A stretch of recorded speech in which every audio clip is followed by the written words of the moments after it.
అంటే బీఆర్ఎస్ చాలా మంచి పని చేసింది గత 10 సంవత్సరాల కాలంలో. ఒక అద్భుతమైన ప్రాజెక్ట్ తీసుకొచ్చి ఇన్ని రకాల ఎకో బ్యాలెన్స్ సిస్టమ్ని క్రియేట్ చేసింది, ఇరిగేషన్ సస్యశ్యామలు చేసింది, అనేక వాగులు వంకలు గ్రౌండ్ వాటర్ ఇంక్రీజ్ చేసింది.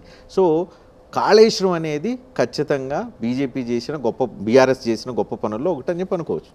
ఒక మాట, you are as a BJP MP you are certifying. ఒక మాట ఇప్పుడు గొర్రెల స్కీమ్ పెట్టినావు, మంచి స్కీమ్ అని అంటారు ఎవరన్నా. కానీ దొంగల పాలు అయితే మంచి స్కీమ్ అంటావా? దొంగల పాలు స్కీమ్ మంచిదే, కానీ దొంగల పాలు కాదు. ఇప్పుడు ప్రాజెక్టులు కాళేశ్వరం అనేది ఇంతమందికి, ఇన్ని వేల లక్షల మందికి ఉపయోగపడింది కదా. 100% కాళేశ్వరం ప్రాజెక్టు కట్టిన తర్వాత ఉత్తర తెలంగాణకు నీళ్ళు వచ్చిన మాట వాస్తవమా కదా? రైతాంగాన్ని దగ్గర పోండి. కరీంనగర్ జిల్లాకో వరంగల్ జిల్లాకో ఇవాళ ఎండిపోయినటువంటి పంట పొలాలు ఉన్నటువంటి నల్గొండ జిల్లాకు పోయి మీరు రైతుల యొక్క ఆలోచన తీసుకోండి. ఇక్కడ సో డబ్బులు తినడం ఒక ఆస్పెక్ట్ అండి. ఓకే, డబ్బులు ఎంత తినడం ఒక ఆస్పెక్ట్ అండి. సరే, ప్రాజెక్టు కట్టడమే తప్పని మాత్రం తప్పు. ఓకే.